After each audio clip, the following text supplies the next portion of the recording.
What's going on, everybody out there? This is Popular Stranger, and we are back at you again today with another Madden 25 Ultimate Team video. In today's video, we got a surprise reveal because Team Builders Part 5 is dropping in MUT 25 tomorrow afternoon. We can hope at 1:30 p.m. Eastern Time, but you just never know with the content delays. We also got reveals for the AKA Icons cards coming out, and I want to talk about how you can prepare and what you need to be doing tonight for that Team Builders 5 content drop. So let's go ahead and jump on into it. We'll start with the AKA cards. Pretty boring slash mid slash disappointing content drop. Remember, with AKA Icons, every week they're always bringing back a player that got an AKA in a prior year, and we got the Scottish Hammer back, 98 overall LTD punter, 93 speed. Funny enough, he's pretty fast for a punter there. 98 kick power and 97 kick accuracy. And being that he's getting the vintage LTD, that means he's also going to have a 97 overall champion card, just -1 in the attributes. Usually going to be a slight difference in the ability points as well. I don't think anybody really cares about abilities on punters, maybe kickers, but not punters. But 90 speed, 96 kick power, and 96 kick accuracy. The other AKA Icons champion that we're going to be getting is Cordell/Stewart, 97 speed quarterback, 98 throw power. Short throw is going to be at 97. Mid is only 90, but that's still the 90 plus threshold, so that's going to be okay. And then deep throw accuracy, 92. If this card gets good abilities, he is an improviser archetype, so I don't know exactly what they're going to give him, but if he gets some really good abilities, maybe they give him Truz as an ability instead of an X Factor, this could end up being an actually really good card, because he's fast, he's got really good throw power, and the accuracies are good enough. It's all going to come down to the ability, so a bit of a snooze fest on the release, but this card definitely has potential. So we knew the AKAs were dropping tomorrow. Team Builders Part 5 kind of came out of nowhere. One more Team Builder content drop before Season 6 ends in about 9 days and Season 7 begins. And when it comes to the Team Builder content here, before we go over the reveals and show you the cards, one very, very important thing to point out is with the solo challenges, and we don't know what the hero level cards are going to look like as far as the... So we knew AKA Icons were dropping tomorrow. They do every Monday, but EA caught us by surprise tonight with the reveals for Team Builders Part 5, and I will show you all of the cards in a moment here, but I want to talk about two things that you can do to somewhat prepare. Number one, solo challenge is really important here, because if you're up to date on these, you're going to get a free Team Builder 5 card fairly early tomorrow, only needing to play through a couple solos. If you're behind, you're going to be really behind, because the way it works here, and I think I'm a really good example on either side of it here, because I'm way behind, so this is not what you want to do, but we're giving you a good example on what you should have been doing.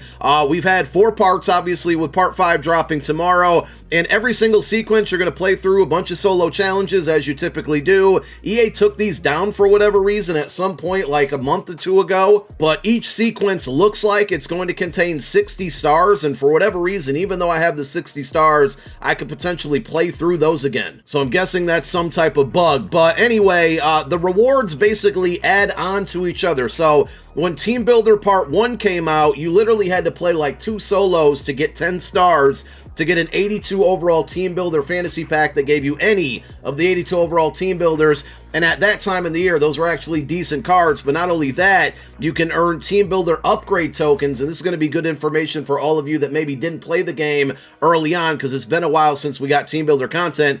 These Team Builder upgrade tokens will add a second team chemistry to basically all of the cards. So if it's a player that played for multiple teams, I'll use DeAndre Swift as an example. He would always get Bears Chem in the first slot because that was his active team, but in his second team chemistry slot, which would require one of these team builder upgrade tokens, he could get ×2 Bears or another Bear to make it ×2. He could get Bears Lions or Bears Eagles. And if there was a player who was only played for one team and the one team they're representing, the team builder upgrade token again would just give them double that team chemistry.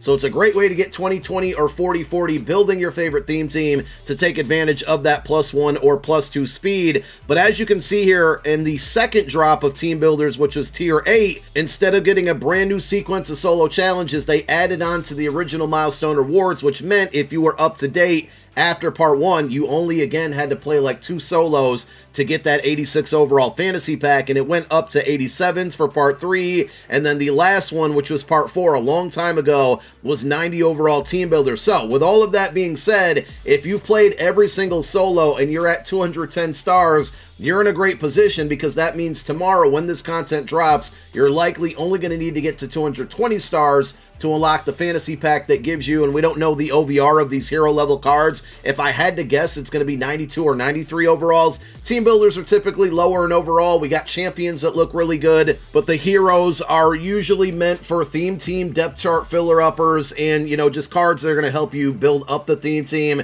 You're not going to find too many like super valuable cards, but we'll see. We'll see what abilities they get. We'll see what players actually get the hero level cards. But with all that being said, if you're interested in earning a free card quickly tomorrow, play through your team builder solo challenges tonight and max them out so you can hit the ground running tomorrow. The other topic I want to cover before we go over the reveals is pre-building the sets. Now, we don't know the exact requirements, but I said this around Christmas time. I've said it several times in my live streams. I've said it in other videos. To build team builder champions, you usually need lower overall team builder cards, and it got to a point, I think, right around Christmas after presents opened up, where I had so many of these, I said, you know what? I'm just going to hang on to these because I know they might come into play later on down the road. Am I going to get rich off of these? Absolutely not. Am I going to make millions of coins? No, but I might be able to upgrade a bunch of these lower overall cards into cards that eventually go into the Team Builder Part 5 cards. So these might end up having some value, and more specifically, the higher overall cards will, and I'll use Team Builders 4 as an example, right? So we had 93 overall champions at the time, and each champion represents the division that they're in, and those champions will give you any team chem for that division, which is kind of dumb because there's like rivalries in sports and I don't really like it. But Andrew Thomas was my starting left tackle for a very long time because he got Eagles chem along with Commanders, Giants, and of course Cowboys there. And with the set requirements, you would need basically 5 hero level cards, or 3 hero level cards, my apologies, and then 2 cards that same OVR from any other promo. So when we had part 4, that was going to be 93 overall champions, 90 overall hero level cards, and then you needed 3 of those, specifically not only team builders, but from that division. So in this case, we needed NFC East cards, and then 2 additional 90 overall cards. So with the champions tomorrow being 97s, if we do the backwards math of like a -3 in OVR, the hero level cards could end up being 94 overalls tomorrow, which means not only will you potentially be getting a free 94 overall card of your choice, but with the set requirements, it could end up being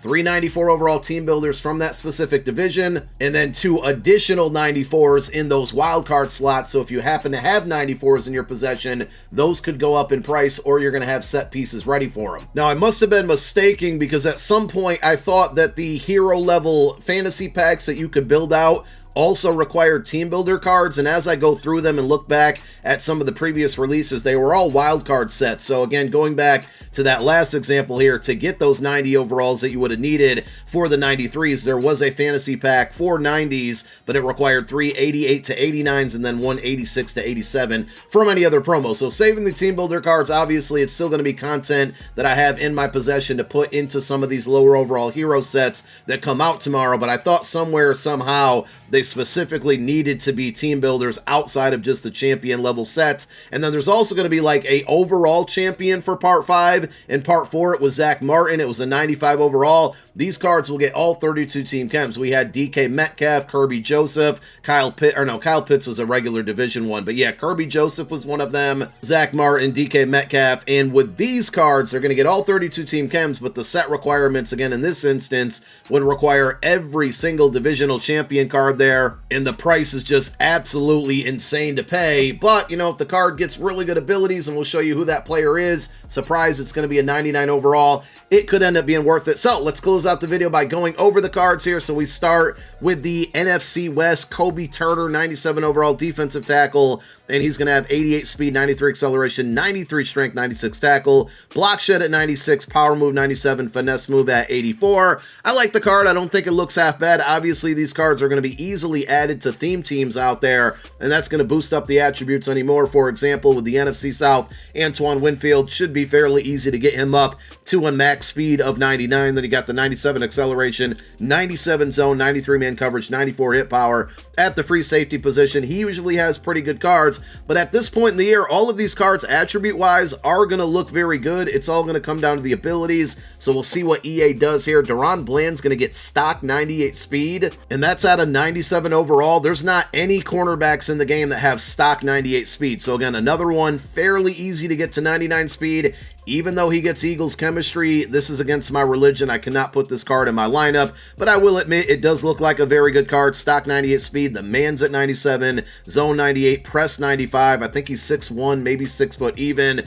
So again, we got to see what the abilities look like, but this is a really, really good looking card. And then the NFC North is going to be Jordan Love. I know Packers fans are probably happy about this one, but funny enough, they're going to have to share him with all of the rest of the division when it comes to the team chemistries there. But Jordan Love hasn't had a new card in a while, so 87 speed, a bit slow compared to the field and the best quarterbacks in the game. Throw power is amazing at 97. I use that word a little like I gassed that up. It's not amazing. It's good. 97's good. Short throw 98, mid 96, deep 95. Looks really good. What abilities will he get? That's the question. And then moving over to the AFC side of things, we got Quentin Johnson, another stock 98 speed guy. And remember, Quentin Johnson's really tall. So this one, him and Deron Bland so far look like the best two cards to me. And it's also worth pointing out, remember those combine cards, right? Patrick Peterson, Jalen Ramsey on defense, and on offense, you got John Ross, Eagles legend John Ross, that is. If you had those combine motivator tokens, it gives you, in those players specifically, +1 speed to either your cornerbacks or wide receivers. So if I throw this Quentin Johnson